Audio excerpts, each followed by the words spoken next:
kesediaan Bonsui lah untuk pimpin doa ya. Kita mulai. Baik, saudara-saudara, mari kita siapkan hati kita untuk mengikuti kelas ini. Kita mohon pimpinan Tuhan, pimpinan Roh Kudus. Mari kita berdoa. Bapa di surga, kami bersyukur malam ini kami bisa bertemu kembali. Kami akan meneruskan pelajaran kami untuk mendalami kebenaran firman Tuhan. Kami memohon Roh-Mu yang kuduslah yang mengurapi kami, yang membuka hati dan pikiran kami, yang membawa kami masuk ke dalam kebenaran firman. Kami dapat mengerti. Bapa, berkati hamba Tuhan, wanita yang akan membawakan sesi ini. Dalam nama Tuhan Yesus kami berdoa. Amin. Amin. Oke, selamat malam semuanya. Bagi yang baru bergabung, selamat bergabung. Semuanya, hari ini kita akan bahas kelanjutan dari minggu lalu. Kalau minggu lalu bahas Roma 1, ayat 7 sampai ayat yang ayat 1 sampai ayat yang ke-7, minggu ini kita akan bahas Roma 1, ayat 1 sampai ayat yang ke-8. Saya harap materi yang saya sudah sampaikan, sudah saya kirim di grup, setidaknya sudah dibaca. Oke, nanti kita share screen ya. Kalau bisa sudah dibaca, sudah dilihat terlebih dahulu. Jadi hari ini pembahasan kita akan lebih baik, akan lebih setiap orang akan lebih mudah untuk mengerti. Oke, saya minta untuk share screen.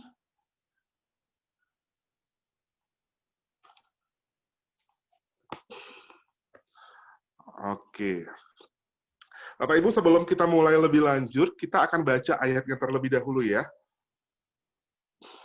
Oke, saya akan bacakan Roma 1, ayat 8 sampai ayat yang ke-13. Saya baca, mungkin agak dikebawahin, biar bisa lihat ayatnya. Ya. Ayat yang ke-8 ya. Pertama-tama, aku mengucap syukur kepada Allahku oleh Yesus Kristus atas kamu sekalian, sebab telah tersiar kabar tentang imanmu di seluruh dunia. Karena Allah yang kulayani dengan segenap hatiku, dan dalam pemberitaan Injil anaknya adalah saksiku, bahwa dalam doaku, aku selalu mengingat kamu. Aku berdoa, semoga dengan kehendak Allah, aku akhirnya beroleh kesempatan untuk mengunjungi kamu, sebab aku ingin melihat kamu untuk memberikan karunia rohani kepadamu, guna menguatkan kamu, yaitu supaya aku di antara kamu dan turut terhibur oleh iman kita bersama, baik oleh imanmu maupun oleh imanku. Saudara-saudara, aku mau supaya kamu mengetahui bahwa aku telah sering berniat untuk datang kepadamu. Tetapi hingga kini selalu aku terhalang, agar di tengah-tengahmu aku menemukan buah seperti juga di tengah-tengah bangsa yang bukan Yahudi, di tengah-tengah bangsa Yahudi lain. Oke, Bapak Ibu yang baru bergabung, selamat bergabung. Tadi kita sudah baca ayatnya dari ayat 8 sampai ayat yang ke-13. Oke, bisa dikatasin kok. Kalau kita bicara tentang ayat ini, ayat yang ke-8 sampai ayat yang ke-13, otomatis kita tidak bisa melupakan ayat yang sebelumnya, ayat 1 sampai ayat 7, dan ayat berikutnya. Kan? Bapak Ibu kalau lihat di pasal sebelumnya, ada bentuk pendahuluan, dan ini ternyata ini masih bentuk awal, masih bentuk pendahuluan, Bapak Ibu, masih bentuk awal. Dan ternyata bentuk pendahuluan ini yang dipakai oleh Paulus, awal yang dipakai Paulus adalah awalan yang sering dipakai oleh orang-orang pada masa itu. Nah, jadi kalau hari ini, misalnya kalau hari ini ada budaya menulis surat kan, mungkin di Indonesia ada budaya menulis surat pakai Assalamualaikum warahmatullahi wabarakatuh. Nah, budayanya juga ada.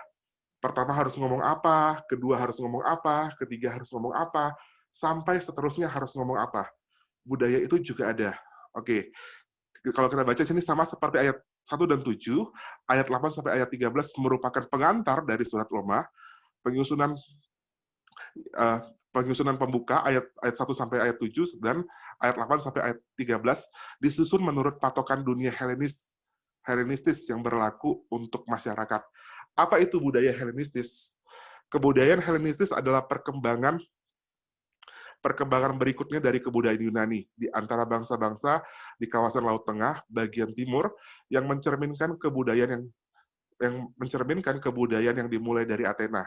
Cara hidup Yunani yang dibawa sampai sejauh India oleh pasukan-pasukan Alexander Agung, dan kebudayaan ini dimulai cukup lama di Mesir, Palestina, Asia Kecil, Persia, hingga mempengaruhi agama,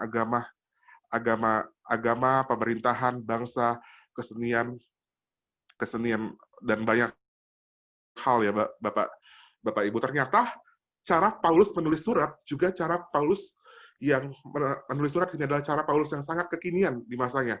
Sangat update kalau bahasa sekarang. Paulus menulis sangat update. Cara dia menulis ya, kalau kita lihat dari ayat 1 sampai ayat 2. Pertama, dia itu memperkenalkan dirinya. Siapa sih yang menulis surat itu? Dia perkenalkan, pengirimnya siapa?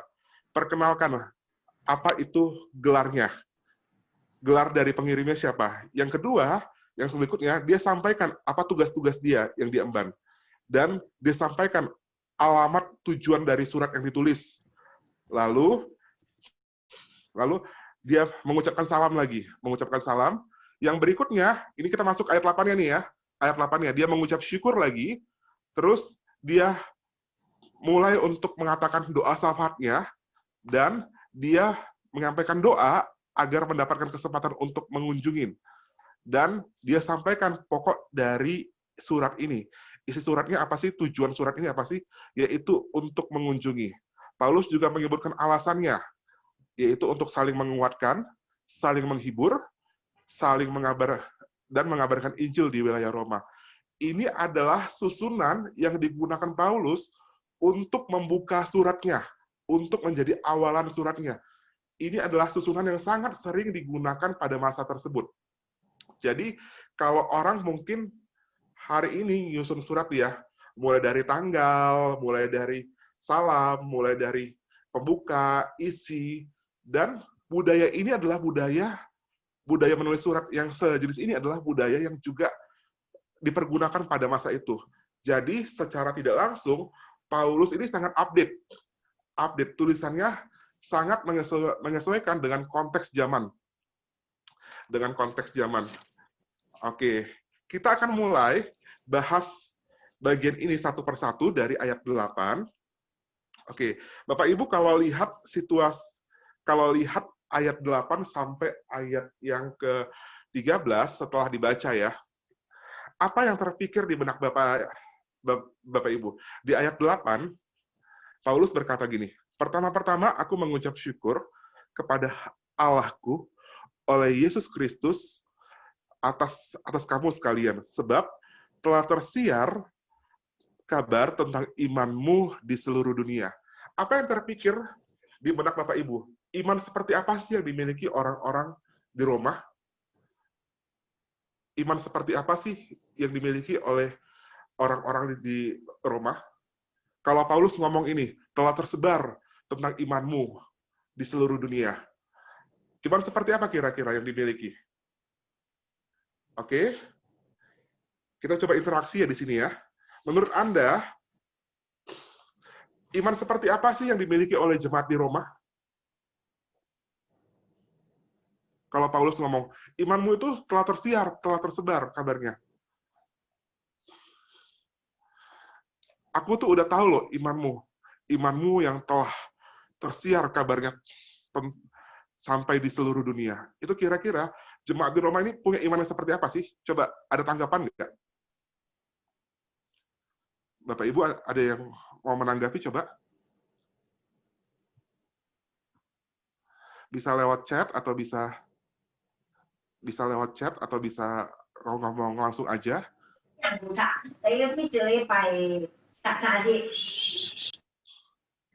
Ya.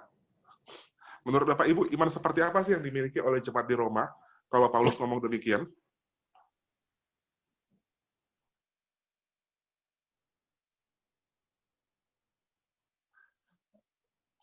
Oke, tidak ada respon. Oke, kalau tidak ada Saya coba respon, ya, contoh ya. saya akan, ya Mbak Su? Saya Suguru, saya coba ya. Ya, Sendoro ya. Salam kenal juga contoh ya. Ya, Baru salam kenal. belum pernah ketemu kita. Belum pernah ketemu, nanti kita ketemu ya. Iman yang mereka punya itu, saya coba share bahwa iman yang berani mati, di mana pada masa itu siapa yang berani mengakui selain kaisar, mengakui bahwa Kristus itu adalah raja dia. Jadi itu hukumannya mati. Jadi mereka itu yang percaya Kristus itu berani mati, iman. Kira-kira begitu. Iman yang berani mati. Oke. Kalau yang lain, ada pendapat lain nggak? Iman yang seperti apa sih yang dimiliki oleh jemaat di Roma ini? Kok Paulus kesannya di ayat 8 ini kan kayak begitu memuji. Padahal kalau kita lihat bagian sebelumnya, nanti kita bisa lihat bagian ke belakangnya, Paulus juga menegur. Tapi kok iman seperti apa sih? Mengapa Paulus ngomong demikian? Ada tanggapan lain mungkin? Ada tanggapan lain? Oke. Yang lebih mudah coba. Yang lebih mudah. Gak usah malu, gak usah segan. Kita sama-sama belajar di sini. Salah, no problem. Kita belajar sama-sama.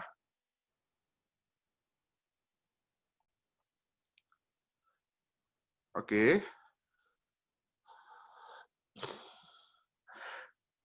Kalau lihat di ayat berikutnya nanti ayat ke-21 sampai ayat 31, Paulus juga melihat ada bentuk pelanggaran, ada bentuk dosa juga. Dan di sini Paulus memuji jemaat di Roma. Apa sih sebenarnya tujuan Paulus ngomong demikian di ayat 8 ini? Kita akan baca sama-sama, kita akan lihat sama-sama. Kata-kata ini juga dipandang sebagai tanda yang hangat. Jadi Paulus ini ingin memulai percakapan dengan hangat, memulai sesuatu dengan hangat. Halnya seperti surat yang kita terima dan pada awalnya dinyatakan oleh penulis untuk mendoakan kita siang dan malam. Ini adalah bentuk Paulus mau mulai, supaya aku tuh terkesan aku tuh hangat, aku sapa kamu. Rumusan di ayat 9 dan ayat 10 ini juga merupakan rumusan yang tetap di dalam lingkungan kebudayaan Helenistis. Jadi ini adalah cara mengirim surat, metode perkataan yang juga sama digunakan oleh orang-orang pada zaman dahulu, yaitu untuk di awal-awalnya adalah mengatakan bahwa aku berdoa buatmu, aku mengucap syukur kepadamu. Ini merupakan rumusan dalam lingkungan kebudayaan Helenistis yang termasuk orang Yahudi juga tahu tentang budaya ini. Kita tahu bahwa pengaruh budaya Romawi dan Yunani pada masa Paulus menulis surat ini sangat kuat, teman-teman. Kalau kita lihat pengaruh Helenistis sampai pada zaman sekarang juga ada. Contohnya filsafat ada, contohnya bagaimana pemikiran-pemikiran seperti Plato, Aristoteles itu adalah pemikiran Helenistis yang sampai sekarang di bawah, sampai sekarang ada. Bahkan kalau kita lihat banyak sekali sekarang pemikiran-pemikiran itu sampai sekarang masih dipakai. Oke, jadi ini adalah pengaruh budaya yang juga digunakan Paulus untuk menulis suratnya. Nah, bahkan orang-orang pada masa itu nggak termasuk orang Yahudi maupun orang Romawi juga paham dengan culture ini, dengan budaya ini. Nah, yang dipakai sebagai kata-kata pembuka di awal surat. Di dalam ini penulis memberitakan bahwa ia mendoakan orang yang kepadanya surat ini dialamatkan. Doa tersebut merupakan pengucapan syukur dan isinya biasanya menyangkut kesehatan surat. Sama ya kayak kita di zaman sekarang ya. Kita berdoa salam sejahtera di dalam, misalnya kalau kita ngirim surat kalau agak Kristen, salam sejahtera di dalam Yesus Kristus. kan? Apalagi mengucapkan apa kabar, saya berharap semoga Anda sehat selalu. Itu kan sama halnya kalau kita zaman sekarang, kan? Kalau mungkin orang pidato juga zaman sekarang sama halnya. Saya harap Bapak Ibu dalam keadaan sehat, itu sama halnya. Saya berdoa. Oke, Paulus mengkristenkan rumusan ini dengan kata Allahku dan oleh Yesus Kristus dalam pemberitaan Injil anaknya. Jadi sebenarnya culture Hellenistis itu nggak Kristen. Culture budaya Hellenistis itu nggak Kristen, teman-teman. Jadi Paulus pakai budaya itu dan dirubah dia jadi bentuk yang Kristen. Jadi Paulus berusaha untuk menggunakan budaya, tetapi dia tetap Kristen. Makanya kalau kita lihat di ayat 8 ya, dia bilang, pertama-tama aku mengucap syukur kepada Allahku oleh Yesus Kristus atas kamu sekalian. Dia pakai kata Allahku, dan dia pakai kata Yesus Kristus atas kamu sekalian. Yang menjadi isi doanya adalah kesehatan dan kesejahteraan penerima surat. Dan sebagaimana dalam bagian pertama, begitu pula rumusan konvensional rumusan ini dipakai Paulus untuk menuliskan surat dari jemaat kepada jemaat di Roma. Jadi kita akan bahas yang bagian tadi. Jadi Paulus mengucap syukur, Paulus juga di sini mengucap syukur sebab telah tersiar kabar imanmu kepada seluruh dunia. Kan? Bisa di-share screen mungkin di bagian halaman kedua. Oke. Oke. Kata-kata ini seakan-akan Paulus melihat seakan-akan Paulus memuji sifat iman orang Kristen di Roma. Sebab betapa besarnya dan teguhnya atau ortodoksnya imannya melebihi orang Kristen. Sebaliknya, penting ialah kenyataannya bahwa dia mengatakan bahwa di ibu kota terdapat orang-orang beriman, jemaat Kristen, dan kenyataan itulah yang tersiar di seluruh dunia. Jadi, sesungguhnya Paulus ini menyampaikan bahwa kabar tentang imanmu, kabar di ibu kota itu telah ada sekumpulan orang-orang percaya. Sebab telah tersiar imanmu kepada seluruh dunia. Teman-teman bayangkan, Bapak Ibu bayangkan bahwa di Roma ini adalah satu ibu kota, pusat pemerintahan seperti Amerika. Ketika kita dengar bahwa di Amerika, contohnya zaman sekarang, ada orang Kristen yang sangat luar biasa, kabarnya akan tersebar sampai kemana-mana. Kabarnya akan sampai kemana-mana. Begitu juga jemaat di Roma. Jemaat di Roma, dengan situasi yang mereka hadapin, kabar mereka akan sangat tersebar kemana-mana. Bahwa ada orang percaya di Roma. Dengan demikian, orang Kristen tidak dapat diremehkan pada waktu itu. Nah, orang Kristen juga berada di kota. Teman-teman, di sini menunjukkan bahwa ternyata orang Kristen, dia mengatakan bahwa kamu itu benar-benar real life, ada orang Kristen yang berada di pusat pemerintahan, yang berada di Roma. Oke, kita juga harus perhatikan di sini kata-kata seluruh dunia. Seluruh dunia, ini jelas bahwa yang dimaksud oleh jemaat-jemaat itu bukan maknanya seluruh dunia kayak kita sekarang ya. Ingat, seluruh dunia itu bukan ibaratnya kalau kita sekarang mengerti bahwa seluruh dunia terdiri dari lima benua. 5 benua, bentuk dunia adalah bulat.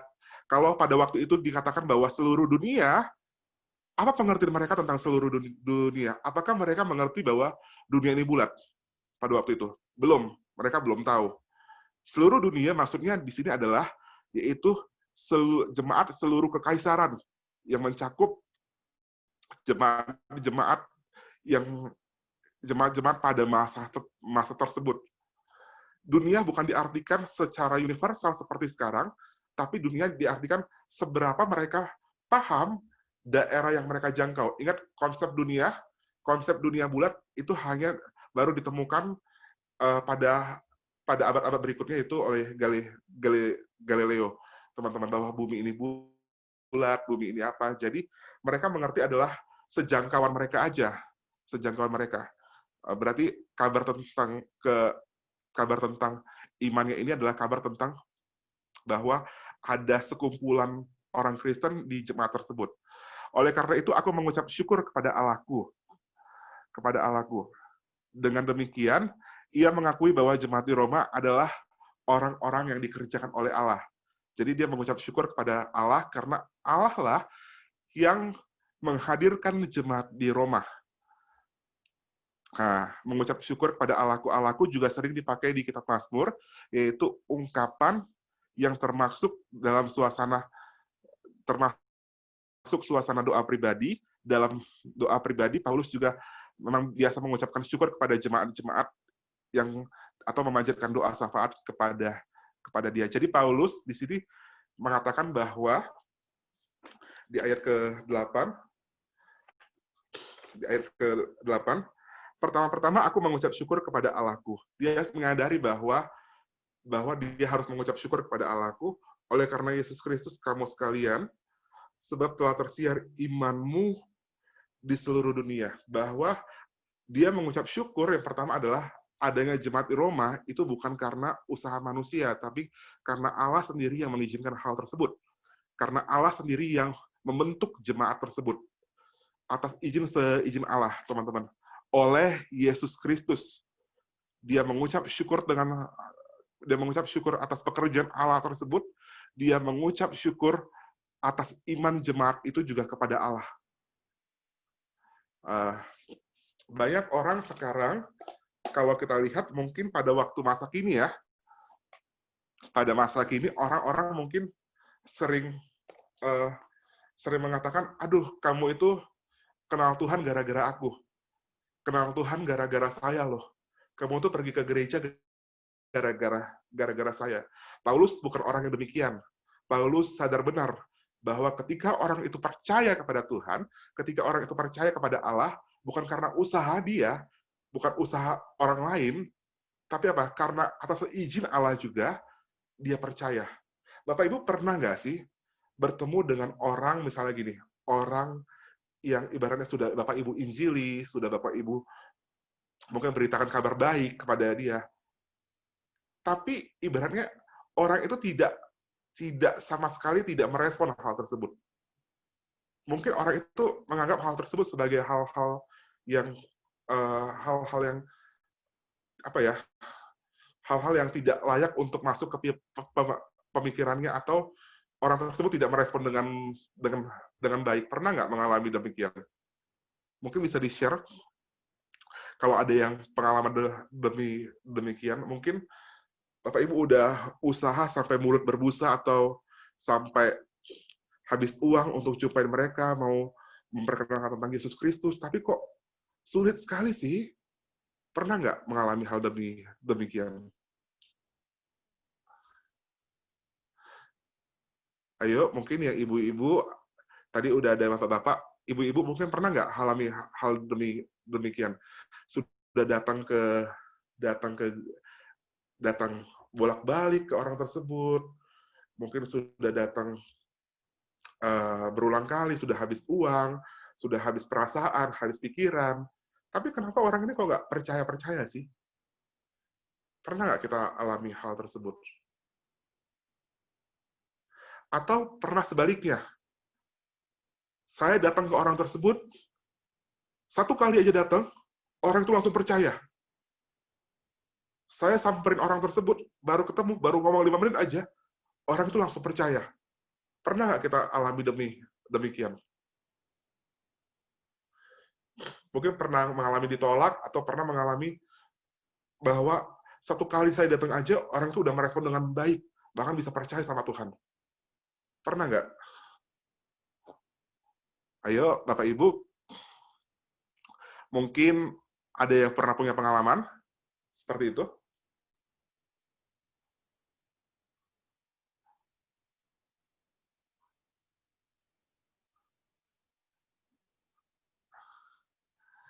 Ayo. Di sini ada jumlah peserta ada sampai 28 ya, sekitar 28 orang.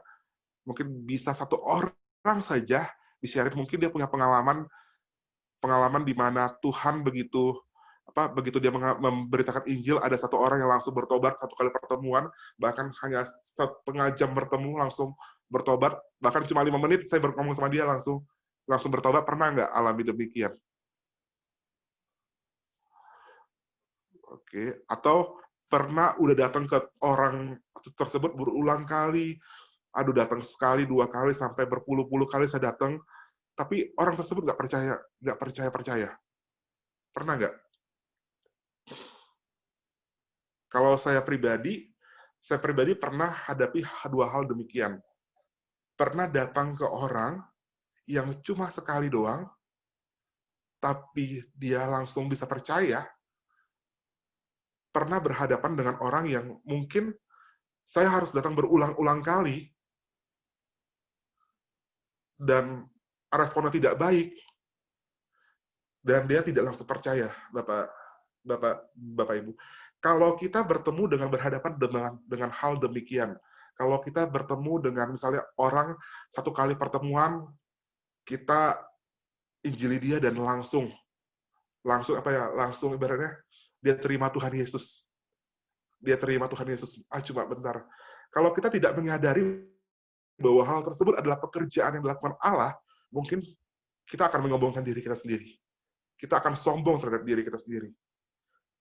Kalau Anda mungkin hari ini datang kepada orang yang mungkin udah berpuluh-puluh kali, berbelas-belasan kali saya datang, saya jumpai dia, saya injili dia, dan dia tidak percaya, tapi ibaratnya saya datang kepada dia berulang-ulang kali dan tidak meyakini bahwa yang saya lakukan adalah atas seizin Allah, mungkin Bapak Ibu akan kecewa. Mungkin Bapak Ibu akan mengalami di mana bingung, stres. Percayalah bahwa pemberitaan Injil adalah atas seizin Allah. Allah yang mengizinkan seseorang percaya, Allah yang mengizinkan seseorang untuk yakin dan beriman kepada dia. Oke, kita masuk ke ayat 9 ya. Sambil Bapak Ibu mungkin kita sama-sama belajar, Bapak Ibu bisa potong tiba-tiba kalau mau bertanya. Bapak Ibu mungkin bisa chat kalau mau bertanya. Saya akan jawab pertanyaan di sela-sela. Kalau nyambung, saya akan jawab pertanyaannya di sela-sela pembahasan saya. Bisa langsung mungkin diketik di chat atau langsung nyalakan audionya, bilang permisi saya mau bertanya, seperti itu. Kita masuk lagi ke ayat 9. Ayat 9 berkata demikian, karena Allah yang kulayani dengan segenap hatiku dalam pemberitaan Injil anaknya adalah saksiku, bahwa dalam doaku, aku mengingat kamu ayat 10-nya, aku berdoa, semoga dengan kehendak Allahku, aku akhirnya beroleh kesempatan untuk mengunjungi kamu. Oke, Paulus di sini bilang, karena Allah yang kulayani dengan segenap hatiku dalam pemberitaan Injilku adalah saksiku bahwa dia selalu mengingat jemaat di Roma, dan aku berdoa semoga dalam kehendak Allah akhirnya aku beroleh kesempatan untuk mengunjungi kamu. Bapak Ibu kalau lihat sesungguhnya di ayat di awal pembuka kitab Roma ini, dari pasal 1 sampai pasal yang terkhusus dari pasal 1, sebenarnya banyak ditemukan, kalau kita belajar lebih lanjut ya, banyak ditemukan huruf-huruf Yunani yang tanpa tanda baca, tanpa tanda koma, tanpa tanda titik. Tapi LAI ibaratnya menerjemahkan tersebut dengan tanda baca, dengan tanda titik, dan mungkin di sini bisa terjadi perubahan makna mungkin. Seperti halnya di sini, ada beberapa tafsiran yang berkatakan demikian. Kalau kita lihat ayat tersebut ya, perhatikan coba di ayat 9, karena Allah yang kulayani dengan segenap hatiku dalam pemberitaan Injil anaknya adalah saksiku bahwa dalam doaku aku selalu mengingat kamu. Ingat di situ ada tanda titik 2, dan di terjemah aslinya memang tidak ada tanda tersebut. Aku berdoa semoga ada tanda koma di situ, dan di terjemah aslinya tidak ada tanda koma juga. Dengan kehendak Allah, akhirnya aku beroleh kesempatan untuk mengunjungi kamu. doa Paulus ini adalah, aku berdoa bahwa dalam doaku, aku selalu mengingat kamu. Apakah Paulus berdoa mengingat jemaat di Roma, atau Paulus berdoa agar dia bisa datang ke Roma? Itu jadi pertanyaan di ayat ini. Kalau di sini dilihat bahwa Paulus itu berdoa untuk mengingat jemaat di Roma. Aku berdoa dan mengingat kamu. Jadi dia berdoa untuk mendoakan jemaat di Roma, dan dia juga berdoa agar semoga dengan kehendak Allah aku beroleh kesempatan untuk mengunjungi kamu. Ada yang berkata bahwa ini satu kesatuan, dan tapi Allah ini memisahkan hal tersebut. Jadi kita mungkin bisa lihat ini sebenarnya bukan satu masalah, tapi karena ini PA, kita belajar lebih lanjut, Bapak Ibu, kita bisa lihat bahwa ternyata Paulus di sini orang yang juga sangat peduli dengan kondisi jemaat di Roma, walaupun itu jemaat yang bukan dirintisnya, dia berdoa untuk jemaat tersebut, dia mengingat jemaat tersebut, dan apa? Dan dia berdoa juga agar dia dapat mengunjungi jemaat tersebut. Nah, Paulus memulai kata-katanya dengan kata karena Allah. Karena Allah adalah saksiku. Ini merupakan rumusan sumpah. Sumpah. Kalau hari ini kita ngomong sumpah ya, kalau ngomong sumpah kan otomatis ada di mana, kalau kita bersumpah otomatis ada satu declare, ada satu pengakuan, sumpahnya itu apa, dan ada satu saksi. Di sini komplit ya, ada satu saksi dan ada objek di mana dia bersumpah kepada siapa. Deklarnya apa? Deklarnya di sini apa? Segenap hatiku di sini ditulis, karena Allah yang kulayani dengan segenap hatiku dalam pemberitaan Injil Allah, ada saksiku bahwa dalam doaku aku mengingat kamu. Bahwa dia bersumpah bahwa dia mengingat jemaat di Roma di dalam doanya. Siapa saksinya? Allah saksinya. Saksinya. Dan ditujukan kepada jemaat di Roma.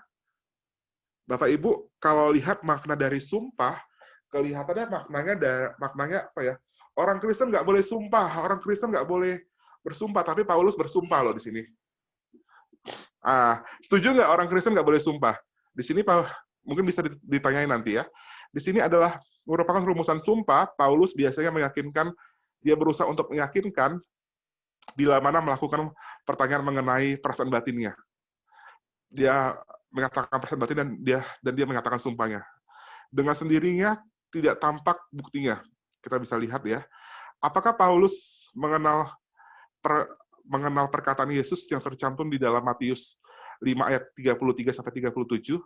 Itu ngomongin tentang sumpah di situ ya. Nas itu agaknya nas ini serupa nas yang serupa, kita harus mengambil kesimpulan bahwa Matius 5 ayat 34 dan Yakobus 5 ayat 12 ngomongin tentang sumpah, tidak melarang semua jenis sumpah, tetapi sudah tentu panggilan kepada Allah supaya menjadi saksi tidak akan dilakukan tanpa alasan yang penting. Ternyata Paulus menganggap bahwa jemaat di Roma ini sungguh-sungguh orang percaya dalam pernyataannya, yaitu bahwa ia selalu mendoakannya dan ingin selalu mengunjungi mereka. Agaknya alasan Paulus menduga bahwa sebagian orang akan meragukan pernyataan tersebut. Jadi ada orang yang meragukan pernyataan, dia beranggapan bahwa nanti ada orang loh yang akan meragukan bahwa aku tuh mendoakan, jangan-jangan kata-kata ini cuma kata-kata bualan aja. Tapi Paulus menyertakannya dengan sumpah. Dengan sumpah, dengan satu pernyataan bahwa ini Allah menjadi saksiku. Dia adalah saksiku. Dan dia menyatakan kesungguhan pernyataan itu. Itu pun kesungguhan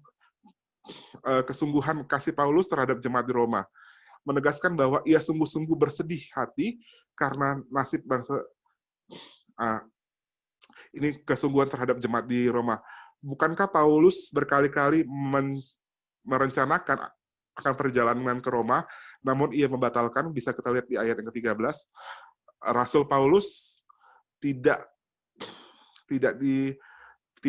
dapat diandalkan layak disebut sebagai rasul, sekali lagi Paulus hendak mendahului tuduhan-tuduhan para lawannya. Otomatis di sini Paulus di sini ya, dia berusaha meyakinkan orang bahwa dirinya adalah sebagai rasul yang berfungsi untuk mendoakan mereka dan berfungsi untuk memberitakan Injil. Oke, kita lihat kata yang kulayani. Kulayani di sini Paulus mengatakan bahwa yang kulayani dengan segenap hatiku dalam pemberitaan Injil anaknya. Oke, kita lihat ya. Demi pengertian tepat, kita perlu mencatat 4 hal tersebut. Yang kata kulayani, di sini merupakan terjemahan khusus yaitu kita bisa laterion, bukan istilah dulain yang bersifat umum seperti di dalam ini. Jadi ini kata kulayani ini adalah bersifat umum ya, jadi melayani, ini sifatnya umum. Dalam PL, ini merupakan terjemahan kata Ibrani, yaitu abad dan ibadah. Artinya yaitu menyelenggarakan ibadah di bait suci dan berupa bentuk dari pengorbanan. Kalau dalam PB, kata ini berarti beribadah dalam bait suci. Namun perkataan pertama perlu dihubungkan dengan sembahyang, puasa, dan doa. Oke. Bisa ke bawahin mungkin lagi. Oke. Di sini bertentangan dengan kata ini dalam PB dipakai untuk menghubungkan dengan pelayanan kepada Tuhan. Jadi kata pelayan ini adalah bentuk bagaimana dia melakukan tersebut untuk Tuhan. Untuk Tuhan. Kita simpulkan bahwa orang-orang Kristen tetap mempersembahkan dirinya sebagai korban kepada Tuhan, sama seperti orang-orang percaya dalam PL, tetapi bertentangan dengan PL, persembahan mereka tidak berupa hewan lagi, tetapi merupakan doa, puasa, dan cara hidup mereka. Itulah bentuk kata melayani di sini. Bentuk kata melayani di sini. Jadi dia mau menyampaikan bahwa karena Allah yang kulayani, jadi kulayani di sini bukan bentuk dari melayani dalam bentuk PL, tapi bentuk bagaimana dia mengabdi kepada Allah. Bagaimana dia berbentuk ibadah dia kepada Allah. Hanya Paulus sendiri yang memiliki panggilan khusus, yaitu untuk menjadi rasul, karena di sini yang dikatakan bahwa ia melayani Tuhan dengan cara khusus, yaitu dengan memberitakan Injil. Jadi, ini adalah bentuk pelayanan dan bentuk pengabdian kepada Allah. Oke, sampai pada saat ini, sampai pada titik ini, mungkin ada pertanyaan, Bapak Ibu, yang mau disampaikan? Mungkin ada pertanyaan? Oke, di sini ada kata anaknya. Kalau ada pertanyaan, silakan aja bilang ya. Bilang, saya mau bertanya. Kata anaknya sebaliknya diartikan sebagai bentuk kinetius objektus, sehingga berarti bahwa berarti tentang anaknya ini, tentang Yesus Kristus. Dengan segenap hati. Oke. Terjemahan lain bilang dalam rohku. Kata ini dimaknai bahwa ia sungguh-sungguh, bahwa dalam batinnya, dalam rohku juga bisa dimaknai seperti itu, dan berdasarkan anggapan bahwa yang kulayani, kalimat yang kulayani Injil, yaitu berisikan bahwa wawasan yang diungkapkan dengan singkat dan padat, yaitu pertama bahwa Paulus melayani Allah dalam pemberitaan Injil, yang kedua bahwa pelayanan itu selain terdiri atas kegiatan lahiriah, meliputi juga kegiatan batinia, yaitu doa syafaat demi keselamatan bangsa-bangsa dan jemaat. Seperti halnya banyak nats pada surat-surat Roma, di sini juga kita dapat menentukan pilihan dengan pasti. Kita juga tentukan dengan sepenuh hati ini Injilnya maksudnya seperti apa sih? Oke, melalui kesaksian Allah sendiri. Jadi di sini dia bilang bahwa ini adalah saya melakukan ini, saya mendoakan kamu, yaitu apa? Allah sendiri yang menjadi saksi. Allah sendiri yang menjadi saksi. Oke, Allah sendiri yang menjadi sifatnya umum, berlangsung, disusul dengan permohonan. Semoga kehendak Allah, akhirnya aku beroleh kesempatan untuk mengunjungi kamu. Ibaratnya, setelah bersaksi, apa tujuan dia bersaksi? Apa tujuan dia bersumpah demikian? agar jemaat di Roma beroleh pemberitaan tersebut dan apa? Dia sampaikan permohonan dia juga pada hal tersebut. Oke, kata semoga di sini mengungkapkan ketidakpastian karena Paulus belum tentu dapat hadir hal tersebut. Belum tentu dapat hadir, mengungkapkan ketidakpastian yang merundung Paulus berhubungan dengan kunjungannya. Artinya, secara apakah mungkin? Jadi, mungkin nggak Paulus untuk datang ke Roma? Alasan kebimbangan baru diungkapkan, akhirnya memperlihatkan bahwa Paulus menunggu kesempatan untuk pergi ke Roma, mengingat bahwa beberapa rencana di situ gagal untuk pergi ke Roma. Oke, Paulus di sini apa ya? Dia itu tidak yakin pasti bahwa dia dapat jemaat ke Roma. Kenapa dia berkata demikian ya? Kalau kita baca di bagian terakhir, karena Paulus menghadapi perjalanan ke Yerusalem, kemungkinan nasib buruk ada di situ. Oke, di sini pakai kata kehendak ya, kehendak. Kehendak Allah di sini bukanlah perintahnya kepada Paulus, kehendak di sini ialah putusannya akan menjadi nyata dan ibaratnya belum ada kesempatan untuk pergi ke sana. Jadi Paulus sesungguhnya mau pergi ke Roma, tapi ya belum ada kesempatan untuk pergi ke Roma. Paulus bilang, Paulus menyatakan bahwa sesungguhnya aku pengen untuk pergi ke sana, tapi belum ada kesempatan untuk pergi ke sana. Oke, di ayat 11 berkata, sebab aku ingin melihat kamu untuk memberikan karunia rohani kepadamu, guna menguatkan kamu. Ya, sebab aku ingin melihat kamu untuk memberikan karunia rohani kepadamu, guna menguatkan kamu. Oke, karunia rohani. Apakah makna maksud karunia rohani di sini? Ada yang udah baca nggak? Maksud karunia rohani di sini apa sih? Mungkin bisa diterangkan ke teman-teman yang lain.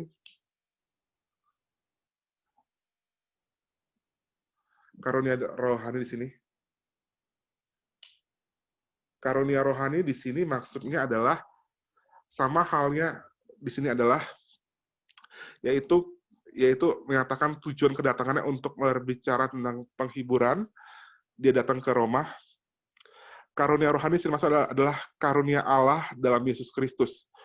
Yang mungkin karunia Allah dalam Yesus Kristus, karunia yang dianugerahkan kepada umat Israel, yang juga diberikan untuk orang-orang di Roma.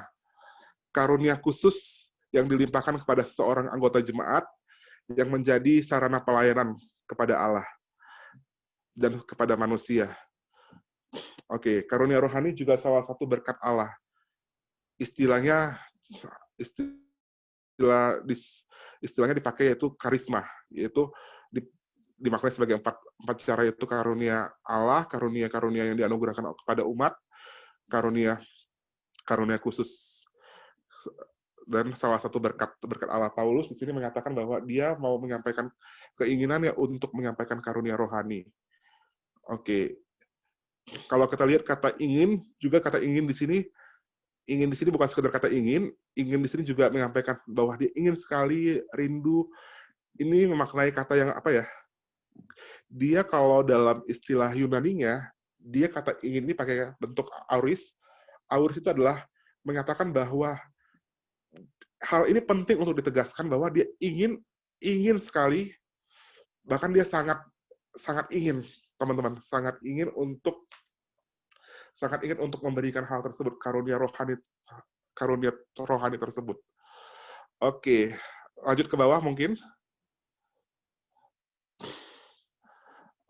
Oke, bisa kita lihat di sini berkat itu disebutkan sebagai karunia rohani, karisma rohani.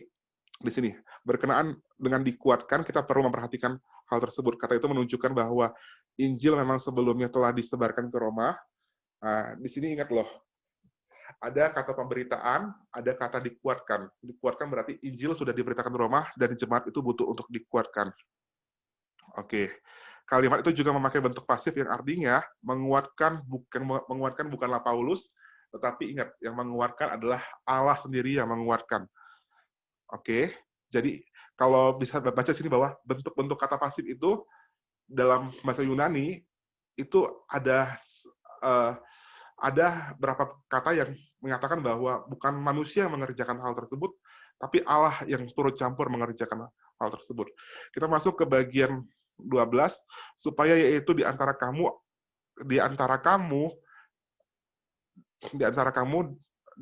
dan turut terhibur oleh iman kita bersama, baik oleh imanmu maupun oleh imanku. Supaya ada di antara kamu, yaitu supaya ada di antara kamu. Supaya apa? Di sini kalau kita lihat ya,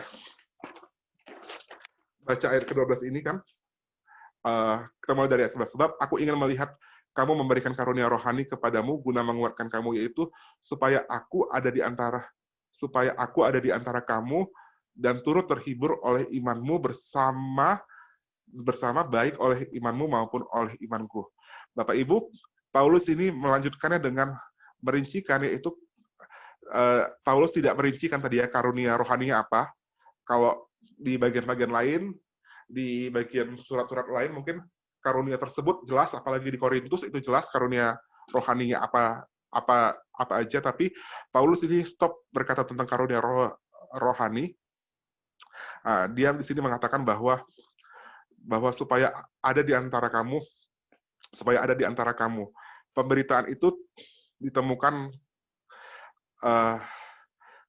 kelak di ayat 16. Nanti kita bisa lihat juga di ayat 16 di bagian minggu selanjutnya, seakan-akan mundur dan mengatakan supaya aku ada di antara kamu dan turut terhibur oleh imanmu.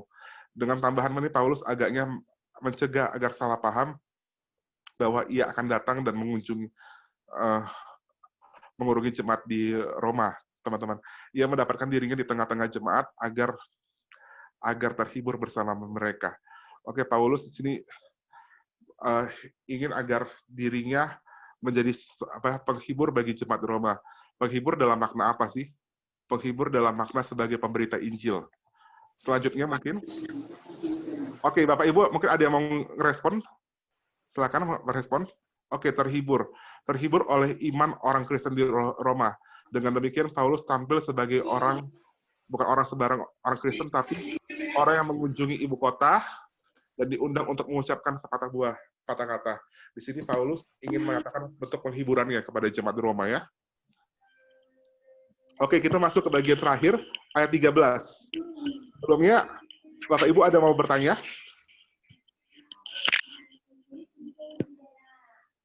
Oke, ayat 13 kita masuk ya. Saudara-saudara, aku mau supaya kamu mengetahui bahwa aku telah sering berniat untuk datang kepadamu, tetapi hingga kini aku selalu terhalang untuk datang kepadamu. Pada ayat ini Paulus memakai rumusan yang dipakai bila hendak dia mengatakan pesan bahwa ia menganggap bahwa hal tersebut adalah hal yang penting. Saudara-saudara, aku mau supaya kamu mengetahui bahwa aku telah berniat datang kepadamu, tetapi hingga kini aku terhalang. Jadi di sini dia mengatakan bahwa sungguhnya datang kepadamu itu penting loh. Pergi ke Roma itu penting, tapi aku terhalang. Oke, kata saudara di sini yang butuh diperhatikan, saudara di sini adalah saudara di sini adalah bisa mengatakan saudara sebangsa, sama artinya saudara seiman, dan di sini juga mengatakan bentuk di mana yang Paulus layani adalah bukan hanya jemaat yang notabene adalah Yahudi, tapi adalah jemaat Roma yang otomatis mereka adalah umat orang-orang Roma, dan dia mengatakan dengan kata saudara di sini. Oke, lanjut. Aku telah sering berniat untuk meneruskan pemberitaan. Oke, lanjutnya dia berkata demikian ya, Bapak Ibu. Dia berkata dengan kata terhalang di sini. Terhalang. Oke, kata terhalang di sini. Tetapi Paulus terhalang. Kalau kita mengatakan bahwa kami berhalangan datang, hal tersebut menyembunyikan kenyataan bahwa kita memandang acara itu tidak penting. kalau kita hari ini bilang bahwa, aduh kita nggak bisa datang ya ke acara tersebut, bahwa kita pandang acara tersebut tidak penting. Apakah terhalang di sini menyatakan bahwa Paulus tidak penting untuk datang ke Roma? Maka hal itu memperhatikan ketidakjujuran kita. Kalau kita ngomong kayak gitu kan, aduh, aku terhalang. Kesannya nggak jujur ya. Lain halnya dengan pembatalan rencana Paulus tersebut, sebab pemakaian ini adalah pemakaian bentuk dari pasif. Jadi harus yang juga diterjemahkan adalah dia bisa aja dihalangi, dia bisa mengalami halangan. Jadi sesungguhnya Paulus bukan niatnya sendiri untuk tidak mau datang, tapi apa? Tapi dia terhalangi dan dia dihalangin. Sekali lagi ini mengacu kepada Tuhan sebagai pelaku. Tuhan sendiri yang memberikan Paulus tugas sehingga ia tidak dapat hadir dalam rencananya, yaitu untuk berkunjung kepada jemaat Roma. Tuhan seakan-akan memerlukan tenaga Paulus untuk tugas yang lebih mendesak, yaitu pemberitaan Injil kepada mereka yang belum mengenalnya. Di ayat 13 yang terakhir, ayat 13b, agar di tengah-tengah aku menemukan buah seperti di tengah-tengah bangsa bukan Yahudi. Oke, pada terjemahan aslinya itu pakai kata tina, yaitu sesuatu. Tina karpon. Tina karpon yaitu sesuatu buah. Dia ingin menemukan sesuatu buah, yaitu buah pelayanan jemaat di Roma, yaitu buah dari iman jemaat di Roma. Untuk apa? Untuk seperti yang ditemukan dia di bangsa-bangsa bukan Yahudi lain. Jadi, dia mau melihat bagaimana ada hasil dari iman jemaat di Roma. Bapak Ibu, kalau kita lihat dari Roma 8 ayat 1, sungguhnya Paulus di sini sangat ingin untuk datang ke Roma. Paulus sangat ingin berkunjung kepada Roma. Dia ingin untuk memberikan penghiburan, menguatkan jemaat Roma, menghibur jemaat Roma, dan mengabarkan Injil kepada orang-orang di Roma, tetapi dia terhalang hal tersebut. Dia nggak bisa datang hal tersebut. Oke. Bapak Ibu pernah nggak mungkin punya pengalaman demikian sama halnya sama Paulus? Bapak Ibu pengen ke satu tempat, pengen datang ke satu tempat, pengen berkunjung ke satu orang, tapi terhalang hal tersebut. Pernah nggak mengalami hal demikian? Oke. Yang mau bertanya, silakan bertanya. Yang mau merespon, silakan merespon, Bapak Ibu. Pernah nggak mengalami hal demikian?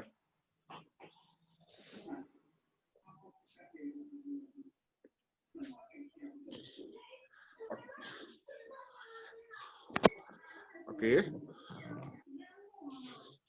Pernah nggak mengalami hal demikian? Mau menjumpai seseorang, memberitakan kabar baik, tapi terhalang hal tersebut. Atau mungkin ada pertanyaan?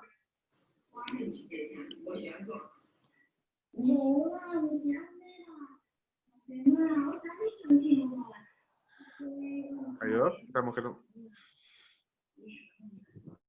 pernah nggak mengalami hal yang seperti dialami Paulus? Ada keinginan untuk datang ke satu tempat, menjumpai satu orang, tapi nggak bisa untuk menjumpai orang tersebut.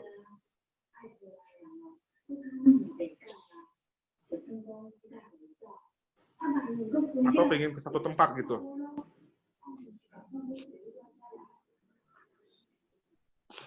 Ya. Mungkin ada yang mau bertanya juga, silakan yang mau bertanya.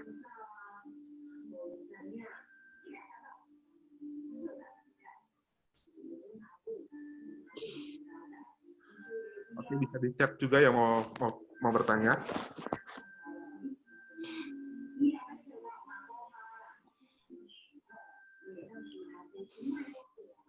Kalau kita lihat situasi jemaat di Roma, dari gambaran ayat 8 sampai ayat yang ke-8 sampai ayat yang ke-9.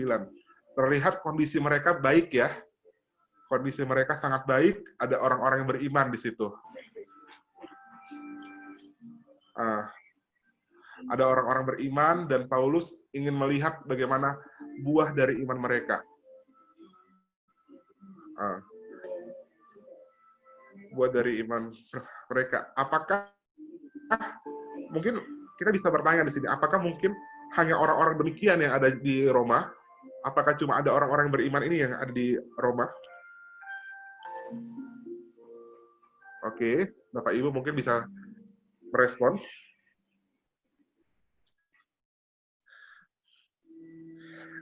Boleh nggak? Ya, ya, Saya respon sedikit ya. Tadi ya. saya lihat di ayat 8, waktu contoh bilang Ayat 8. kan ada sebab telah tersiar kabar tentang imanmu di seluruh dunia. Iya, baik. Saya respon sedikit ya. 2 minggu lalu waktu Boksu Bunsui kan ada bilang, itu jemaat di Roma itu terdiri dari 2 kategori. Yang satu, mereka dimenangkan saat Pentakosta. Ya.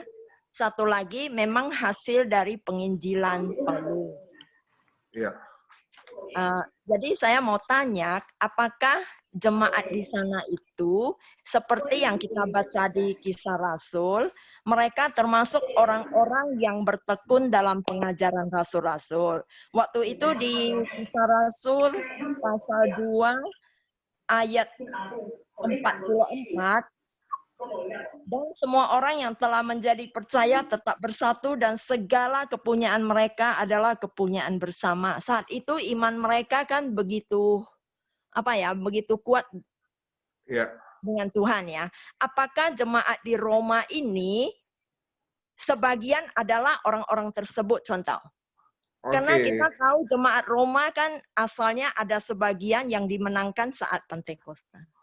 Itu aja contoh. Makasih. Oke, kalau bisa dibilang bisa dibilang ada. Tapi apakah keseluruhan dari jemaat Roma, apakah sebagian dari jemaat Roma? Kalau kita lihat pada bagian ini, terlihat Paulus di sini kayaknya mengeneral ya, bahwa kalau kita lihat di ayat ke-8, pertama-tama aku mengucap syukur kepada Allahku oleh sebab Yesus Kristus atas kamu sekalian, sebab telah tersiar kabar tentang imanmu ke seluruh dunia, Terkesan bahwa seluruh jemaat di Roma memiliki konsep yang demikian ya, bahwa mereka memiliki iman yang baik, iman yang luar biasa. Siapa yang di sini sudah baca keseluruhan dari pasal 1? Mungkin Ibu Kristi sudah baca keseluruhan dari pasal 1 nggak, Bu? Roma 1. Iya, contoh. Udah baca keseluruhan dari Roma 1 nggak, Bu? Totalnya dari buku pasal 1 aja atau maksudnya? Dari pasal 1 aja. Pasal 1 udah dibaca keseluruhan nggak? Iya. Kalau lihat di pasal 1, contohnya ya, kalau lihat di ayat 21 sampai ayat 31, Paulus itu ngomongin soal dosa kan juga kan? Iya sih. Otomatis, tapi tidak semua jemaatnya sebagus yang dikatakan yang dikatakan di ayat 8 ya. Iya. Ingat loh, Paulus ini berusaha untuk menyatukan, menghangatkan dirinya kepada jemaat Roma. Dia berusaha untuk apa? Bagaimana dia membuka percakapan untuk jemaat Roma. Membuka percakapan. Berarti tidak semua kan? Tidak semua jemaat Roma memiliki iman yang sama. Enggak sesungguhnya. Jadi sedikit kita belajar ya. Belajarnya apa? Oh, di Nias banyak orang percaya, banyak orang Kristen. Di Manado banyak orang Kristen. Di negara di Korea banyak orang Kristen, banyak orang percaya. Ingat, tidak semuanya adalah orang percaya yang sungguh-sungguh, enggak semuanya. Masih ada orang masih ada orang yang tidak percaya, yang tidak memiliki iman sungguh-sungguh. Kita tidak bisa mengeneral bahwa seluruh orang, bahwa kalau daerah ini dinyatakan banyak orang Kristen, seluruh orang adalah orang beriman. Saya pernah bertemu dengan orang di daerah timur Indonesia yang daerahnya adalah notabene Kristen. Dan saya begitu kaget, ternyata dia adalah seorang penyebar agama lain yang begitu luar biasa. Dia mengatakan bahwa, wah, agamanya tersebar luar biasa di daerah tersebut. Agamanya tersebar luar biasa. Jadi kita nggak bisa mengeneral bahwa satu daerah ini adalah Kristen, semuanya adalah Kristen. di sini. Oke, ada pertanyaan lain mungkin? Ada respon lain?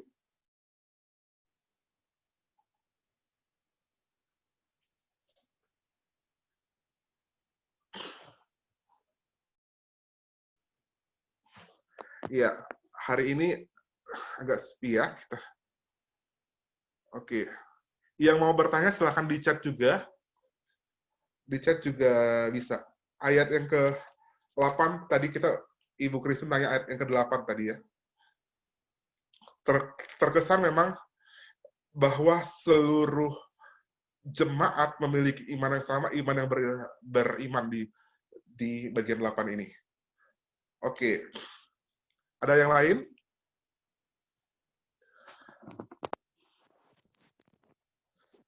Oke. Kalau tidak ada yang bertanya, saya bertanya. Saya mungkin akan menunjuk satu orang.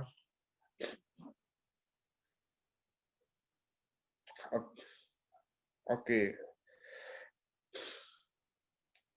Dasar Paulus untuk melayani juga di sini adalah karena Allah. Karena Allah yang kulayani dengan segenap hatiku, makanya dia mau memberitakan Injil.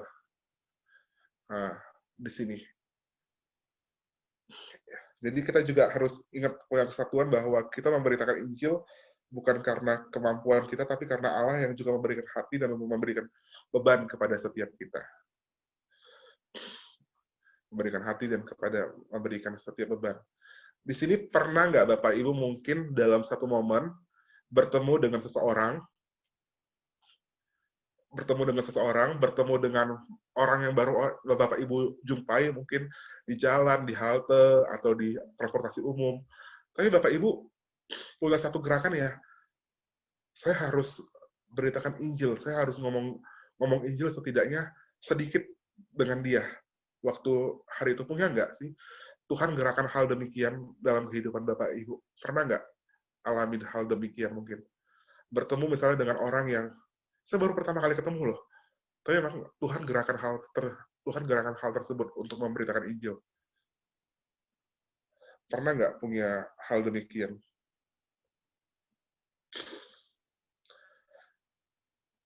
Misalnya Bapak Ibu tiba-tiba yang ibu-ibu mungkin ke pasar ya. Ke pasar bertemu dengan seseorang kan. Atau mungkin lagi di tempat umum bertemu dengan seseorang, dan pas waktu pertemuan itu mungkin ada satu gerakan di mana saya harus sampaikan setidaknya tentang Kristus sedikit dengan orang ini. Orang ini harus kenal Kristus sedikit. Atau saya ada kerinduan untuk mendoakan orang tersebut. Pernah nggak punya hal demikian, pengalaman demikian?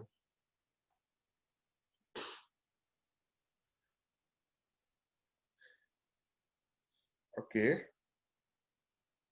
Ada mau bertanya mungkin lagi? Kalau saya pernah punya pengalaman demikian ya.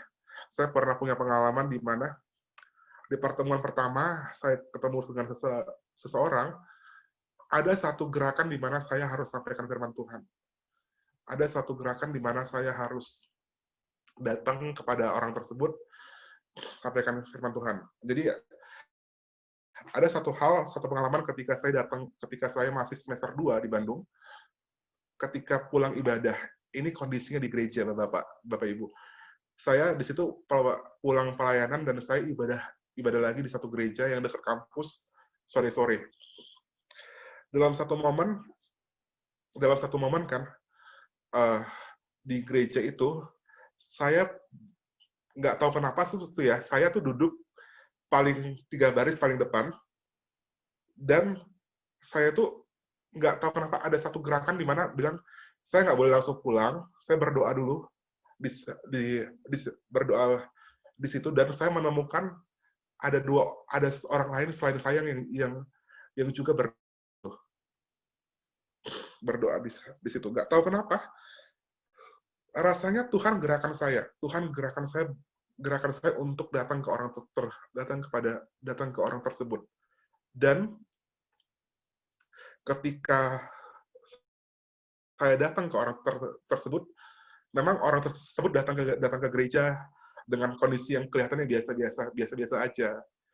Ternyata Tuhan jelaskan maksudnya ketika saya ketemu orang tersebut. Saya ngobrol-ngobrol kan, kamu dari mana, kamu apa kan. Ternyata dia baru kali itu datang ke gereja. Hari pertama datang ke gereja. Hari pertama datang ke gereja, dan hari pertama dia masuk ke gereja, pertama kali untuk beribadah ke gereja. Dan saya lihat bahwa itu adalah pekerjaan Tuhan yang harus, apa ya, yang dibebankan sama saya. Dan saya tuh bertanya ya, kenapa harus datang ke orang tersebut? Kenapa saya harus ada gerakan untuk ngomong ke orang tersebut? Ternyata Tuhan berikan saya beban di mana saya harus menguatkan orang tersebut. Ibaratnya harus mempertegas iman orang tersebut. Mempertegas iman orang tersebut. Orang tersebut, dia itu seorang mahasiswa penerbangan yang lagi, apa ya, yang lagi ibaratnya lagi praktek kerja lapangan di Bandung. Dan ibaratnya dia sudah lama mau datang ke gereja, tapi terhalang oleh keluarganya. Dia datang ke gereja di situ, dia selama 3 bulan, kami benar-benar berelasi, dan saya di situ ibaratnya pertemuan saya yang tidak sengaja di situ, tidak sengaja bagi saya, mungkin Tuhan sengaja mempertemukan saya ya di sana. Dan Tuhan di situ memberikan, dan Tuhan di situ mempertegas kembali iman orang tersebut. Sampai anak-anak tuh ngomong kan, 3 bulan setelah saya datang itu ya, mereka berbicara seperti ini. Kok baru pertama kali kok aku mengenal Tuhan lebih dalam seperti ini. Bapak Ibu mungkin pernah punya pengalaman demikian. Ada satu chat tadi singgung soal sumpah. Ada orang yang suka ngomong dikit langsung keceplos soal sumpah untuk meyakinkan statement ia benar. Apakah hal demikian diperbenarkan sebagai orang Kristen? Oke, ngomongin soal sumpah ya. Ada sekarang ini memang budaya gitu ya, sumpah loh. Ada budaya demikian. Oke. Kalau kita lihat di bagian tadi ya, itu bagian ayat yang ke-9. Dia ngomong gini, karena Allah yang kulayani dengan segenap hatiku dalam pemberitaan Injil anaknya adalah saksiku dalam doaku, aku selalu mengingat kamu. Paulus ini ada jelas fungsinya untuk bersumpah apa? Tujuannya untuk bersumpah ada apa? Tujuan untuk bersumpah yaitu apa? Untuk apa? Untuk meyakinkan jemaat di Roma bahwa dia serius untuk melayani jemaat di Roma. Kalau hari ini kita ditanya, sumpah itu boleh atau tidak sih? Sumpah itu boleh atau tidak? Jelas kita harus bertanya, apa tujuan dari sumpah tersebut? Apa fungsi dari sumpah tersebut? Kalau hal tersebut tidak penting, misalnya gini, sumpah loh, aku udah makan 2 kali hari ini. Penting nggak hal tersebut? Tanpa sumpah ibaratnya nggak perlu sumpah. Kalau sumpah itu merupakan hal yang penting untuk dilakukan, untuk disampaikan, hal tersebut mungkin boleh. Hal tersebut bisa untuk dilakukan. Tapi kalau hal tersebut mungkin dilakukan untuk kepentingan-kepentingan yang tidak begitu penting, dan ibaratnya untuk merugikan orang lain, hal tersebut saya rasa sumpah tersebut saya rasa tidak bisa dilakukan. Ingat, prinsip adalah setiap hal yang menguntungkan untuk orang lain, dan menguntungkan untuk lingkungan, dan terkhusus untuk pelayanan, untuk hal-hal yang bersifat rohani, itu bisa dilakukan. Tapi untuk hal-hal yang sifatnya mungkin demi keuntungan pribadi atau demi hal-hal yang sifatnya buruk, sumpah itu mungkin nggak bisa dilakukan. Tapi Paulus di sini tujuannya baik kok. Tujuannya baik, yaitu apa? Agar jemaat di Roma bisa tahu bahwa dia benar-benar peduli, dan bisa tahu bahwa jemaat dia benar-benar mendoakan. Dia benar-benar mendoakan. Kan? Kenapa Paulus harus ngomong demikian sih? Karena Paulus menyadari omongannya bisa menjadi omongan kosong. Lu sekedar ngomong aja deh. Sekedar nyampaikan kayak gitu aja deh. Tapi Paulus ini menyertakan Allah menjadi saksiku karena apa? Karena dia mau bahwa jemaat di Roma tahu bahwa dia serius melakukan hal tersebut, dia benar-benar mengerjakan hal tersebut. Dia mengerjakan hal-hal tersebut. Oke. Ada lagi yang mungkin mau bertanya? Tadi pertanyaan dari pertanyaannya dari Cisinta ya, Ibu Sinta. Ibu Sinta cukup menjawab, Ibu Sinta? Atau mau ditanggapin lagi, Ibu?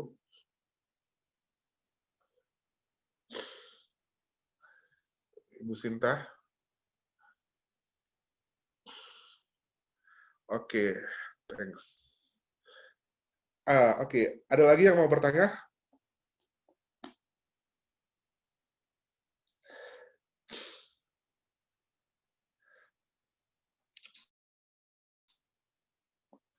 Bapak Ibu, pernah nggak? Mungkin ini pertanyaan tadi yang sudah saya sampaikan ya. Pernah nggak kita punya satu keinginan untuk berkunjung ke satu tempat dan untuk ibaratnya melayani hal tersebut, melayani daerah tersebut, mungkin untuk berdoa kepada daerah-daerah tersebut. Pernah nggak? Pernah nggak mungkin kita melihat tayangan di TV tentang apa ya, tentang satu tempat dan ada satu keinginan untuk ibaratnya berdoa untuk tempat tersebut.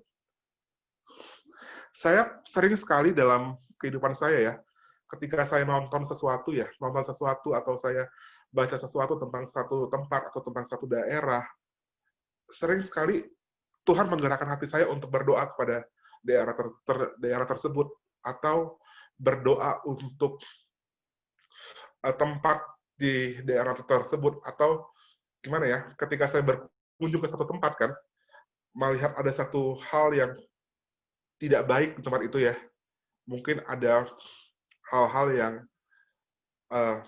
dari sudut pandang kita tidak wajar di situ kan. Kita punya nggak keinginan untuk mendoakan hal tersebut? Hari ini kita ada TV, ada WhatsApp, ada Instagram, ada banyak media sosial. Ketika orang-orang post tentang situasi di tempat mereka tidak baik, contohnya orang-orang post pada waktu zaman-zaman pandemi kemarin bahwa kondisi di Italia, kondisi corona meningkat, pandemi yang punya orang-orang yang terkena corona meningkat. Ada nggak keinginan kita untuk mendoakan daerah tersebut? Paulus di sini berdoa untuk daerah yang belum pernah dikunjunginya. Berdoa untuk daerah yang secara secara jasmani dia belum pernah injak daerah tersebut, tapi dia berdoa. Pernah nggak kita berdoa, punya keinginan demikian? Mungkin ketika kita nonton TV, atau ketika kita baca sesuatu, atau mungkin kita lihat iklan di YouTube, lihat iklan di apa, pernah nggak ada keinginan hal tersebut?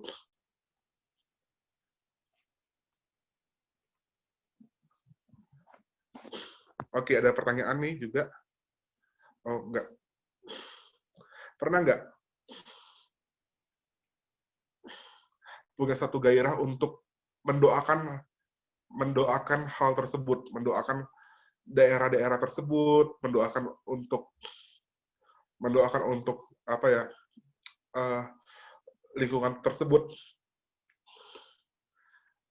Mungkin hari ini kita bisa belajar bagaimana kita belajar untuk, mungkin kita nggak bisa memberitakan Injil ke daerah tersebut, memberitakan kabar baik ke daerah tersebut. Paulus nggak bisa datang ke Roma secara langsung. Secara fisik dia nggak bisa datang ke Roma. Tapi apa? Dia bisa hadir melalui surat kepada jemaat di Roma. Di masa kini, kita udah banyak banget media sosial. Mungkin kita nggak bisa hadir kepada teman kita. Mungkin kita hari ini lagi stay from home. Mungkin kita hari ini lagi di rumah aja, lagi tinggal di rumah aja. Mungkin kita nggak bisa datang ke tempat-tempat teman kita, tempat-tempat misalnya mengunjungi kerabat kita. Tapi kita bisa mengirimkan WhatsApp ke mereka, bisa ngirim chat ke mereka. Mungkin bisa kirim, kalau anak muda sekarang bisa mention dari Instagram, apa hal-hal yang baik, kabar-kabar baik, kabar-kabar tentang Kristus dari Instagram. Atau mungkin kalau yang lebih mudah lagi, generasi bisa pakai TikTok. Paulus gunakan media surat untuk menyampaikan kabar baik kepada jemaat di Roma. Kabar baik ketika dia tidak bisa hadir kepada jemaat Roma. Paulus gunakan hal demikian. Sekarang pertanyaannya, kita bisa nggak pakai hal demikian? Pernah contoh. Angeline, Catherine pernah. Ini pernahnya apa? Catherine coba. Angeline ini pernah apa? Sering. Oh, sering untuk mendoakan orang ya.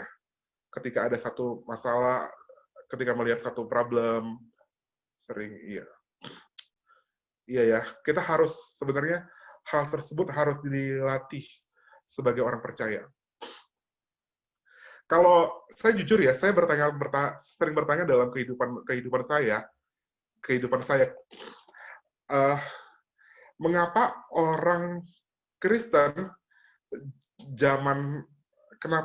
kenapa orang Kristen zaman sekarang itu banyak orang Kristen yang tidak begitu ibaratnya imannya tidak tersiar, imannya tidak terlihat kepada orang lain. Karena apa? Untuk mendoakan untuk peduli terhadap lingkungan sekitarnya tidak respect, Bapak Ibu. Oke, bencana di luar negeri sering, kata Angeline sini. Di dalam negeri apalagi, kita wajib mendoakan ya, teman-teman. Ya, kita wajib untuk mendoakan ya. Kita di sini wajib untuk mendoakan setiap hal yang mungkin kita lihat. Bapak Ibu, jangan biarkan media sosial Anda cuma sekedar untuk gibah. Gibah itu apa ya? Untuk melihat hal yang tidak, gosip, untuk ngomongin orang, untuk cerita orang. Pakailah media sosial Anda itu untuk apa? Mencari kehendak Tuhan. Saya mau berdoa, saya tahu bahwa dia mengalami musibah, daerah ini mengalami musibah, dan saya mau berdoa. Kan? Mungkin kita nggak bisa datang. Mungkin kita berniat untuk datang ke sana, tapi sama kayak Paulus, dia berniat mau datang ke Roma, tapi dia nggak bisa datang ke Roma nih. Tapi setidaknya kita bisa berdoa untuk jemaat, untuk orang-orang di sana. Kita bisa berdoa untuk orang-orang di sana. Ingat loh, berdoa di sini bukan tunggu di gereja harus berdoa. Oke, tunggu di persekutuan doa ya. Kita misalnya mau berdoa untuk kondisi satu daerah kan lagi buruk nih. Tunggu di persekutuan doa ya baru kita berdoa. Berdoalah mulai dari kita sendiri untuk berdoa. Mulai dari kita sendiri untuk saling berdoa. Bapak Ibu, di 10 menit terakhir ada yang mau ditanyakan mungkin? Ada yang mau ditanyakan? Di ayat 13 dibilang seperti ini, saudara-saudara, aku mau supaya kamu mengetahui bahwa aku telah sering berniat untuk datang kepadamu, tetapi hingga kini selalu aku terhalang, agar di tengah-tengahmu aku menemukan satu buah, seperti juga di tengah-tengah bangsa yang bukan Yahudi lainnya. Paulus ingin menemukan satu buah Paulus ingin menemukan apa? Hasil dari iman mereka. Hasil dari iman mereka. Bapak Ibu, yang jadi satu pertanyaan dalam kehidupan saya, dalam kehidupan kita bersama. Kalau kita nggak mau memberitakan Injil, tidak mau menyampaikan kabar baik, tidak mau untuk mendoakan seseorang, tapi kita di sini berharap untuk memperoleh buah. Ibaratnya ada orang-orang percaya, ada orang-orang Kristen lain. Tidak bisa ya. Pas lagi tempat umum, tiba-tiba, pas lagi tempat umum ada chat, pas lagi tempat umum, tiba-tiba berjumpa dengan seseorang. Oke. Tidak mau, seperti ya, tidak mau mendoakan orang tersebut, tidak mau ibaratnya menginjili, sama aja hal tersebut bohong. Bapak, Ibu, mungkin kita sering mengatakan bahwa gini, aduh, orang-orang di gereja kita tambah lama tambah sedikit ya. Tambah lama kok orang gereja kita tambah sedikit, tambah nggak ada orang ya. Kok dulu tuh berapa tahun yang lalu gereja saya itu rame loh. Nggak segini loh, lebih rame daripada yang lalu. Tapi dalam realitanya itu cuma sekedar omongan doang. Kita tidak memberitakan firman Tuhan, kita tidak memberitakan Injil, kita tidak peduli sama orang. Itu sama aja hal yang bohong, Bapak Ibu. Hal yang bohong, hal yang cuma sekedar apa ya, lewat gitu saja. Paulus menyadari kalau dia ingin memperoleh buah, harus ada pekerjaan yang diberitakan, harus ada Injil yang diberitakan. Kalau hari ini kamu lihat kondisi gerejamu, mungkin loh, kenapa kok gereja saya banyak orang-orang makin lama makin sedikit jumlah orang percaya? Kenapa? Makin lama jumlah orang percaya makin sedikit. Kita nanya soal buah nih, soal bagaimana ada orang-orang yang dimenangkan di situ, tapi kita nggak mau memberitakan Injil, nggak mau memberitakan firman Tuhan. Hal tersebut bodoh, bukan? Hal tersebut bodoh. Orang yang ngomongin hasil, tapi nggak mau kerja. Tapi nggak mau memberitakan firman Tuhan.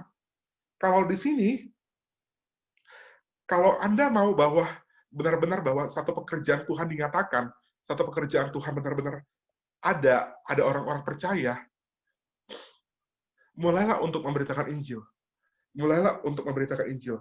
Paulus tidak hadir secara langsung, tidak hadir secara fisik, tapi Paulus datang melalui surat kepada jemaat di Roma. Bapak Ibu, ini ada 5 menit terakhir. Mau bertanya, silakan.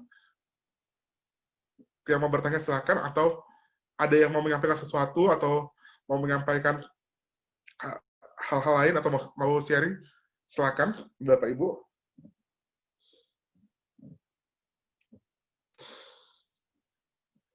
Oke, kalau tidak ada, saya akan tutup dengan satu closing statement ya, Bapak Ibu. Dalam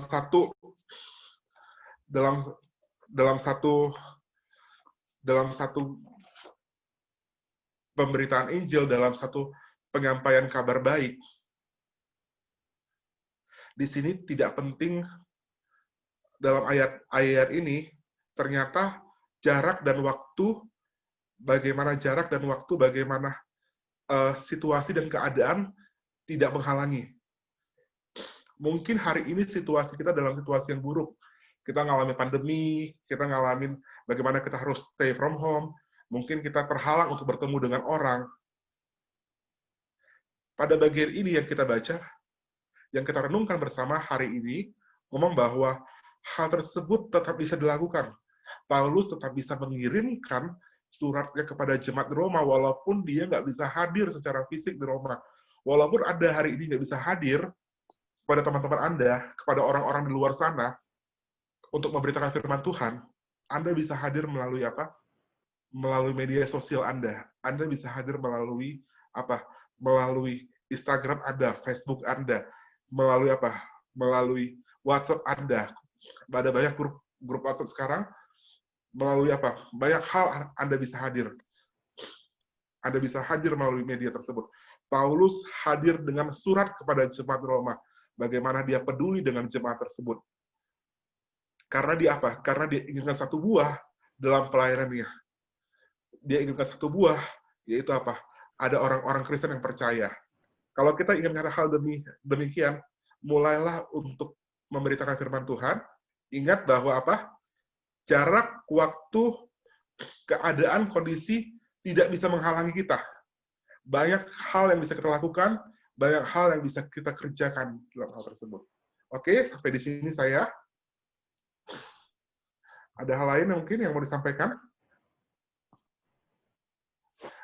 Mungkin ada pengumuman yang mau disampaikan?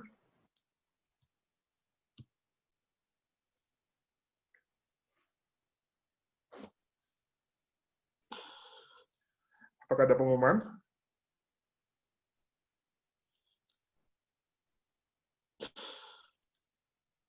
Iya.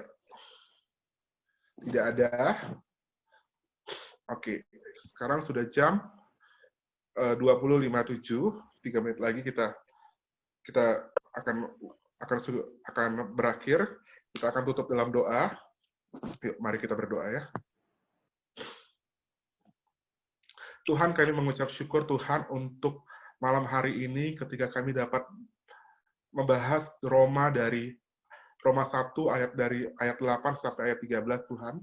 Kami mengucap syukur untuk Paulus Tuhan, Paulus yang hadir melalui jemaat Roma, walaupun dia tidak hadir secara fisik Tuhan, tapi Paulus hadir melalui surat jemaat kepada jemaat Roma, ia menguatkan jemaat tersebut, ia datang untuk menyampaikan bagaimana Tuhan yang ada bagi jemaat tersebut Tuhan. Kami rindu Tuhan realita yang dikerjakan Paulus, apa yang dibuat oleh Paulus dapat kami lakukan dalam kehidupan kami. Kami dapat memberitakan firman Tuhan, kami dapat memberitakan Injil tentang keberadaan Tuhan, bahwa Tuhan adalah Tuhan yang hidup, Tuhan yang ada bagi setiap kami, Tuhan yang lahir, mati, Tuhan yang bangkit bagi setiap kami, Tuhan yang naik ke surga bagi setiap kami. Kami mau memberitakan hal tersebut Tuhan kepada orang lain. Ajar kami Tuhan lebih memaksimalkan media yang ada. Ajar kami Tuhan lebih bijak memakai media sosial kami Tuhan. Ajar kami Tuhan untuk lebih peduli Tuhan terhadap pekerjaan Tuhan. Tuhan, kami rindu Tuhan apa yang kami dengar, apa yang kami sampaikan, apa yang kami pelajari Tuhan tidak berlalu begitu saja. Kami rindu kebenaran Tuhan benar-benar dinyatakan, bagaimana kebenaran Tuhan benar-benar dinyatakan dan terlaksana dalam kehidupan kami. Terpujilah Engkau Tuhan, dalam nama Tuhan Yesus kami berdoa. Amin.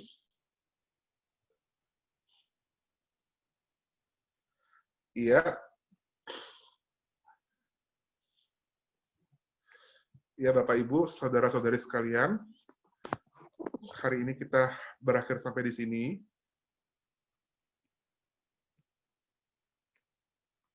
Terima kasih untuk kesediaan Bapak Ibu untuk ikutin PA pada malam hari ini. Tuhan Yesus memberkati Bapak Ibu.